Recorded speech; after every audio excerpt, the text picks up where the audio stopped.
welcome back to the Institute for Peace and Diplomacy's podcast. I am Pouyan Kimiayjan, a research assistant at IPD. And with these discussions, we aim to have in-depth conversations with policy experts on current foreign policy and national security issues facing Canada and the international order. Today, we'll be discussing China's Belt and Road Initiative, known as BRI, and its impact on the global order. This ambitious infrastructure development project targets nearly 70 states and international organizations and will undoubtedly expand China's global political and economic influence. Understandably, the project has become a source of concern for certain Western powers, particularly as the United States aims to contain China's rise in this emerging multipolar global order. To discuss all this, we're joined by Dr. Christopher Mott, who currently serves as a research fellow at the Institute for Peace and Diplomacy, and will discuss his recent analysis for IPD on China's Belt and Road Initiative, where he argues that BRI is not necessarily a threat to North Atlantic interests.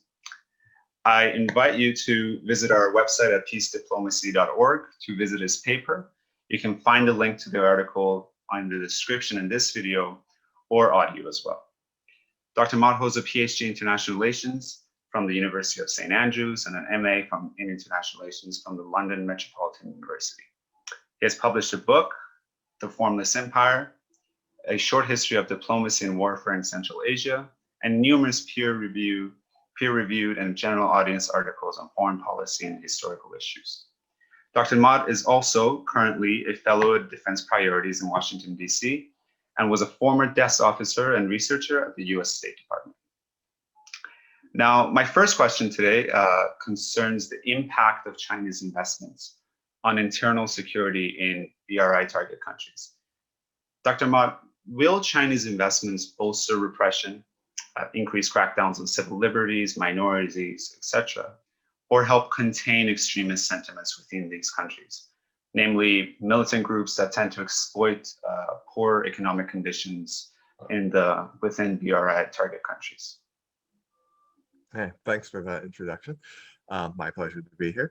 When it comes to BRI's impact on domestic politics, I think what you're going to see is an interesting range of results. There are definitely going to be governments that use this to repress minority groups and to increase internal surveillance, especially of opposition activists, but there's also going to be a lot of opportunity that comes with it. So it's not going to be as much of an either or situation as it is a bit of both. And most likely each country is going to have a somewhat divergent experience, especially depending on how powerful the state is domestically and how much autonomy it can have vis-a-vis its relations with more powerful states like China. So you're probably going to see examples of the BRI and projects related to it used as a way to gain Chinese assistance in helping any potential state crack down on its opposition, but at the same time, it's going to be providing economic opportunity. As we know from many examples in history, what often happens is that increased economic opportunity increases civil participation and demands for reform. So this could very well be a short-term decrease in civil liberties in some BRI countries, but a long-term increase, assuming, of course, that the projects are successful in helping a country increase its level of development, which, of course, there is no guarantee. Of course, if the projects are not successful, that may also not really help the increased surveillance infrastructure either, because it will kind of sabotage the government's faith in the BRI project. So most likely what you're going to see is a country by country basis. It will break down into who gets what benefit. I think it will also depend on the importance of extremism in the region, because many countries targeted by the BRI don't really have much of an extremism problem. So they will be the ones that are the most concerning to look at, to see if there is just a crackdown on civil society experts, even if there isn't really, from international standards, much of a domestic problem on that front. But once again, if this is the case, and the BRI helps these countries develop, then you might see more power for activists, more connectivity with the outside world, more foreign, even private actors who are invested in the future of the country. So most likely you're going to see a bit of both. And one would hope that the overall trend would be, even if things get a little bit worse on the civil society front at first, that they will get better as time goes on. Yeah. Now, when it comes to North Atlantic powers, while we have seen some countries welcome Chinese investments, how have North Atlantic powers responded to BRI target countries? Like, are we expecting economic punishment for countries receptive to Chinese investments in terms of tariffs or sanctions? Or have North Atlantic powers, Canada and the United States in particular, instead considered increasing investments to these respective countries to effectively counterbalance Chinese influence? I haven't seen very much of a push to punish people for signing up with the BRI, and that would be a good thing that I haven't seen that, because I think that would be incredibly counterproductive. It would pretty much guarantee that these countries would become even more dependent on a single source of outside investment, which would be China. It would say, oh, you're in the Chinese orbit. Well, you're going to have to get even further into the Chinese orbit now because we don't want to deal with it. I think there's enough kind of realism about the issue out there that people are much more likely to take the we need to offer a counterbid measure if we want to counteract this. North Atlantic commentary, even the kind of commentary that is much more critical of the BRI, which is pretty typical, I would say, particularly in Washington, D.C. right now. It's still, it's more constructively competitive than, what is the term I'm looking for? Kind of zero-sum competitive. It says, oh, well, we can show an alternative, maybe we can do it better. But at the same time, this discussion is pretty young. The BRI proposal itself is from 2013, and it itself has not progressed to the point where we can know exactly how successful it may or may not be. And so the reaction to it in the North Atlantic is pretty primordial at this stage. It basically says, oh, we have to have a reaction. What should that reaction be? But I have yet to see much of a concerted effort across the board where there's a large consensus. It just seems mostly that their concern is, if you want to compete with the BRI, you must offer an alternative, which is good. That is the correct position.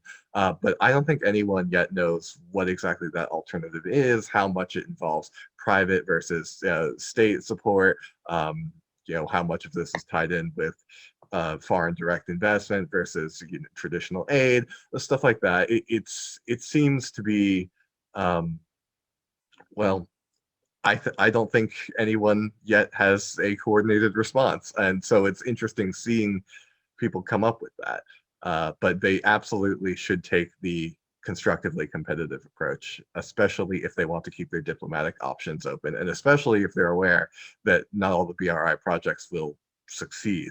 So, there's going to be it's going to leave a complicated situation for smaller countries, and that could very well create opportunities for countries that are not part of the BRI, especially North Atlantic powers.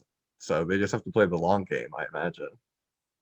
And, in your article, you concluded that China is not necessarily, and I quote, buying long-term leverage that would exclude other powers from competing with Beijing to exert their own diplomatic weight, end quote. But have we seen clauses in bilateral agreements between China and BRI target countries that effectively create monopolies for Chinese enterprises, or, for example, limit access from North Atlantic powers or their Western allies in Europe?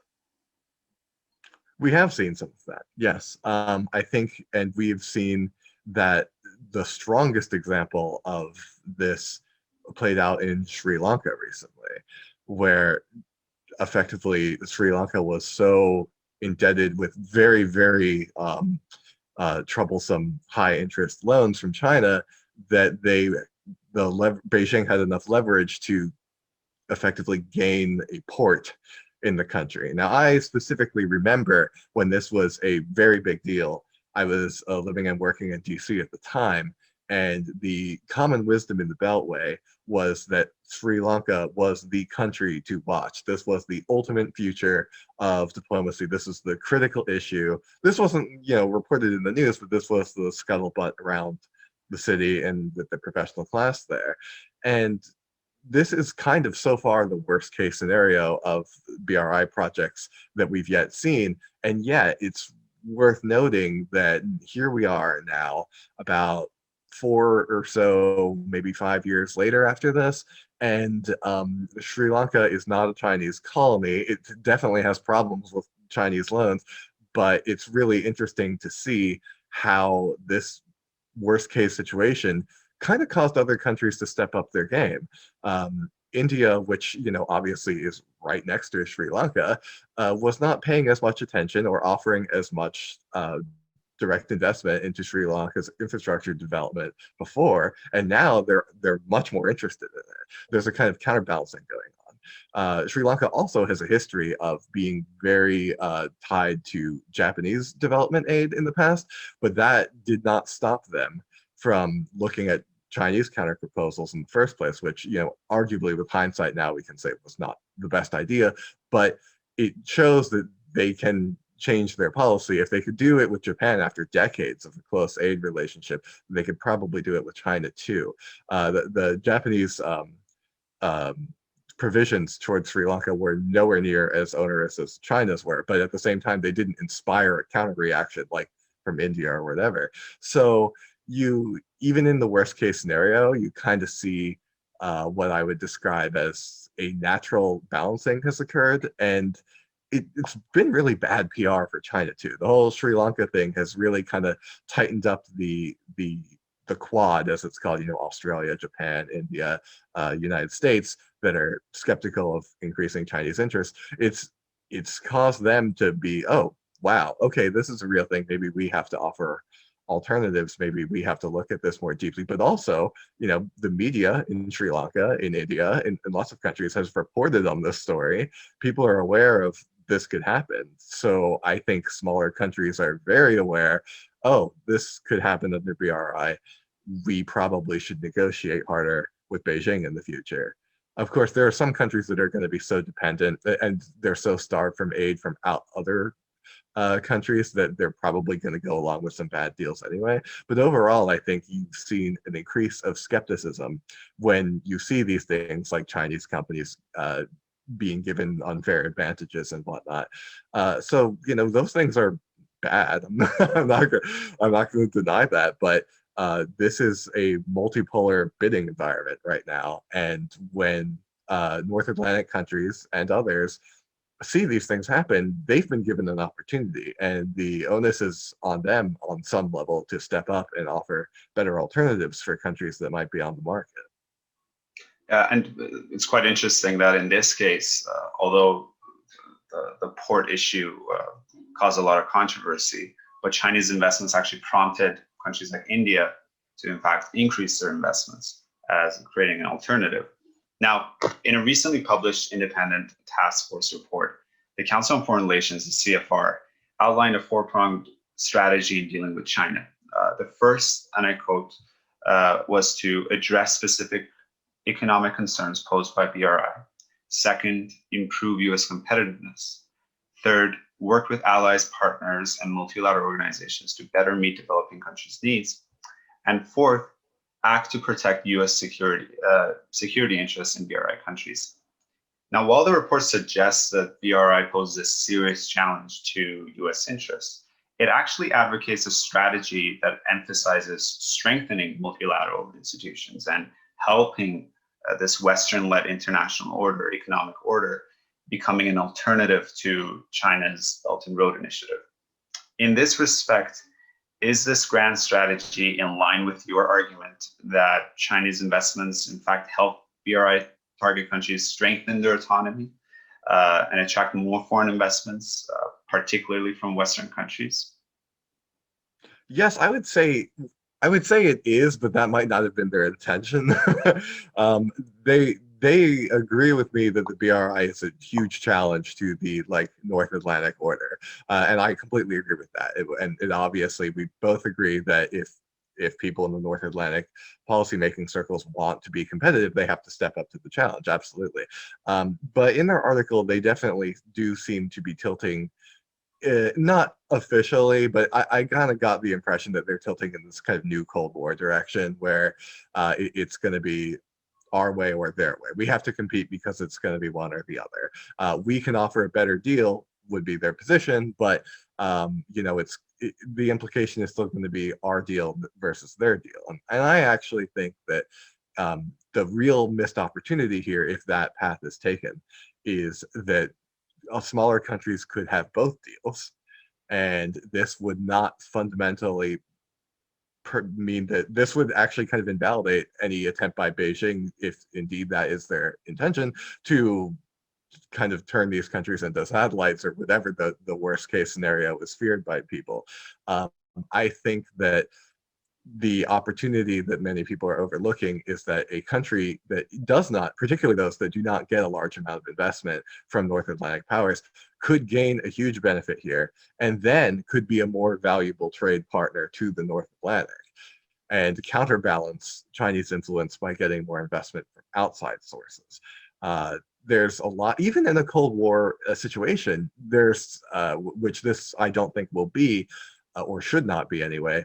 There's an example of this. There's historical examples of this, and I would specifically bring up Yugoslavia and Egypt in the Cold War as examples of countries who really kind of played, and that was in the absolute bipolar kind of more hostile environment geopolitically, who kind of played both sides for aid and oftentimes got the best deal out of both of them. And in both cases, I would argue, but particularly Yugoslavia, those countries increased their autonomy in the international system.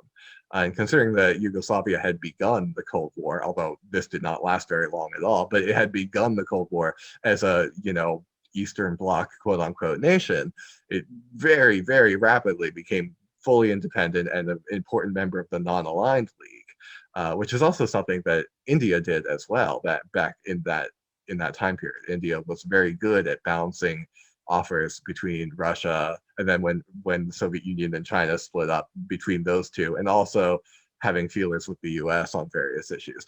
So in this multipolar environment where there isn't a major ideological struggle and there isn't this absolute bifurcation between two hostile powers, or at least I would contend that there probably shouldn't be. Some people might make the case that is going to happen again. And if it does, it might happen, but I don't think it should. If a multipolar system is kind of accepted as the norm, then this effect of smaller countries being able to increase their autonomy actually increases because there's multiple poles they can go with. It's not going to be an either or question. And so when we look at, the foreign policy report on this issue, I think that they are on to the right path. They want to be competitive, and that's really good, but they're not yet really recognizing the true opportunity, which is that there are many countries that have very few options diplomatically when it comes to big powers, and it's actually in the interests of maritime powers who have these kind of more legalistic, more informal, globe-spanning trade networks. It's more in their interest to increase these countries' autonomy, which means that if those countries gain from the BRI, good for them. Doesn't mean that we can't gain from them too. Doesn't mean that multiple people can't also be trading with them. If there's an increased freight capacity or logistics capacity in a country that is not receiving much from the United States or Canada or the UK, then then trade relations with that country could expand anyway with the North Atlantic powers, because the BRI investment enabled them to be more valuable partners, particularly for private actors who are just waiting for the best possible deal to ship goods from place to place. And on that note, in your piece, you argued, and I quote, as the junior partners in such agreements receive more funds, they are better able to act autonomously when it comes to competitive diplomacy, end quote. Now, I know we don't have enough data to make a definitive argument, but which countries do you expect will gain or lose autonomy vis-a-vis China following further BRI investments? Yeah, absolutely. I think it's worth noting, that while the potential for increased autonomy is greater, not everyone is going to be successful. This is going to be a balancing act, and some countries are going to lose autonomy to China, even while others gain. And there's going to be a difference. I mean, we've already seen, like I said, Sri Lanka has lost some autonomy to China, but at the same time, long term, have they?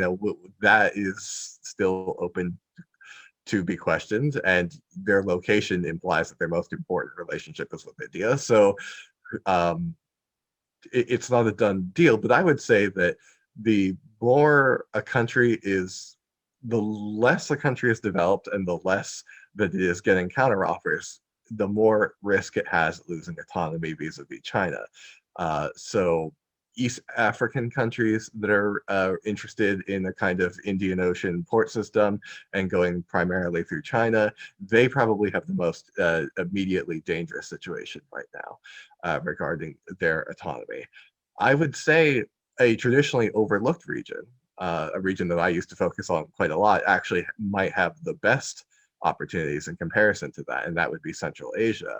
Most people think that Central Asia is just forever lost behind a kind of post-Soviet shroud, or and maybe the BRI means it's both a Chinese and a Russian kind of shroud. But the fact of the matter is, China and Russia are getting along really, really well right now, kind of because the U.S. forces them to. But outside of that, they're not exactly the best of friends. They have a very open and honest relationship, and so I don't think there's going to be this acrimonious split like there was in the 1960s.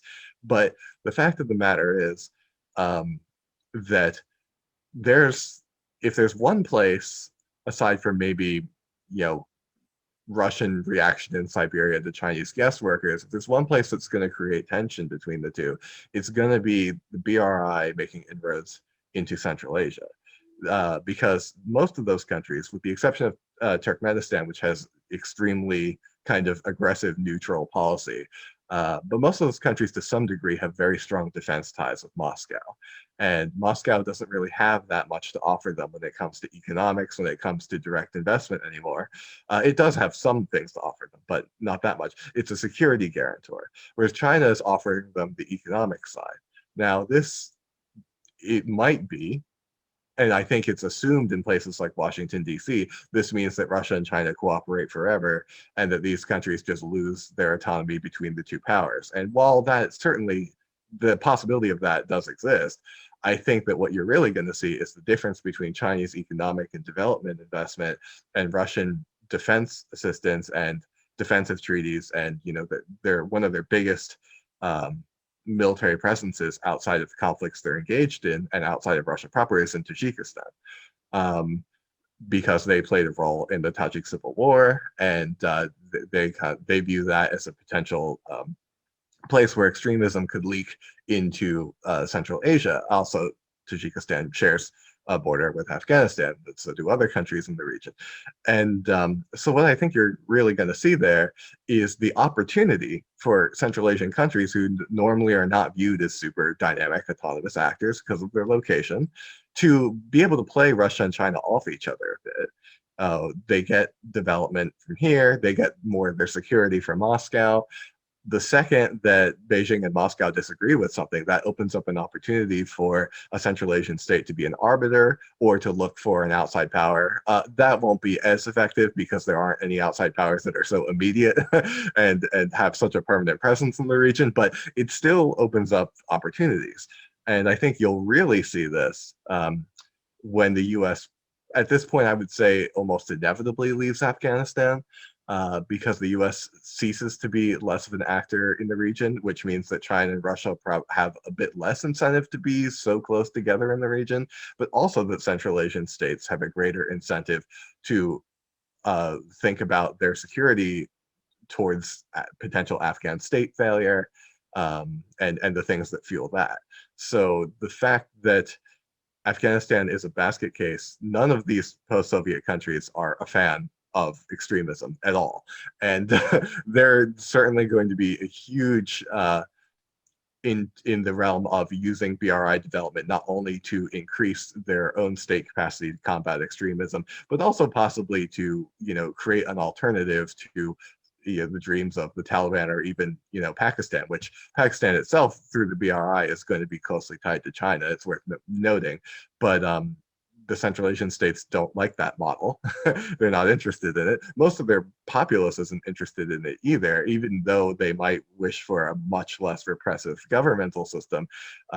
There isn't really a strong desire in Central Asia to jump on board with, radical movements. So what you effectively have is they have an opportunity here with the changes coming that actually might increase their autonomy. And I think also Uzbekistan in particular has the most interesting position because it has outside of Turkmenistan, which basically opts out.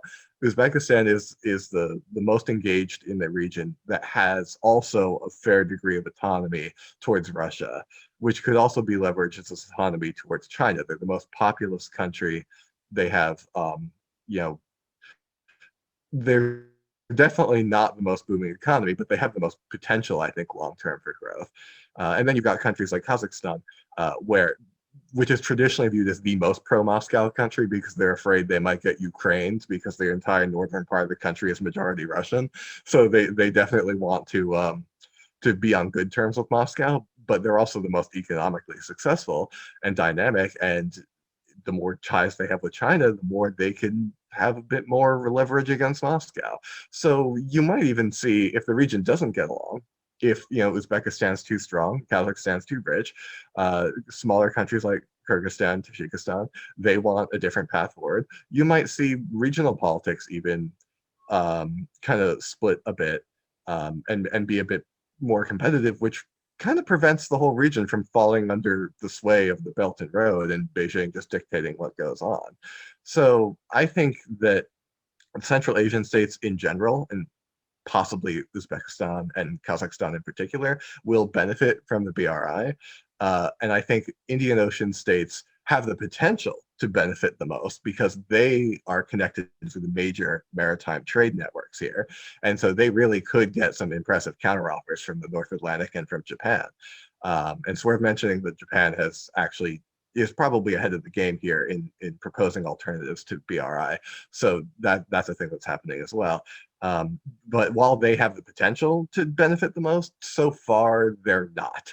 And I would say that's mostly on, I would pin that blame on the North Atlantic, who really could be much more competitive in the region. And it's worth keeping in mind, by the way, that I know that since Halford Mackinder in like the circa 1900 talking about geopolitics, there's been this kind of fever dream with maritime powers that if one country is so powerful in Eurasia that no one will be able to stop it, which okay, technically that was true, but show me someone who can unify Eurasia. The fact remains the logistics of trade, which should be expanded, and the more expanded they are, the more prosperous it will be for inland Eurasia, and that could be helped by the BRI. But the important thing to keep in mind here is that these countries, technological changes starting about in the Renaissance made it so that maritime trade is much more efficient overall.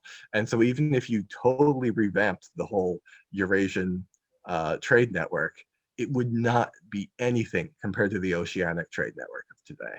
If anything, the balance in favor of maritime powers might be even greater now than it was in the 18th, 19th century, because recently, the Suez Canal ship story, right? Look at the size of that ship. There is no train, there is no truck convoy that could remotely compare to the fact that there are fleets of such ships going around the world.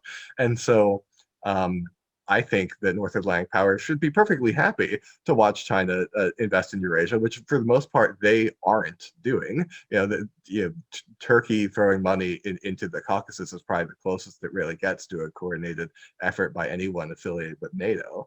And then compare that to the Indian Ocean, the Southeast Asia, and what is their real priority here? Well, if they want to compete, they don't have to worry about inland Eurasia. It doesn't really affect them. But if they do compete in the maritime areas, then that will pay off huge benefits in infrastructure for them as well as everyone else, because these trade networks are huge. The amount of money that goes through these things is just phenomenal, and it's going to in any foreseeable future, as long as current technological trends hold, it's probably always going to outstrip the inland element of Belt and Road and New Silk Road and that kind of thing.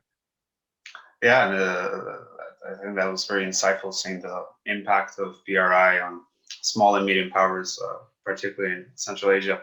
Now, while there's much more to be discussed, because of time constraints, I have to conclude today's discussion. And I want to really thank you for your time and for joining me today, where we were able to discuss the details of BRI, the project's implications on the global order, and how North Atlantic powers really ought to respond to this initiative. And yeah, thank you for that very insightful and in-depth discussion. Well, thank you. It was my pleasure.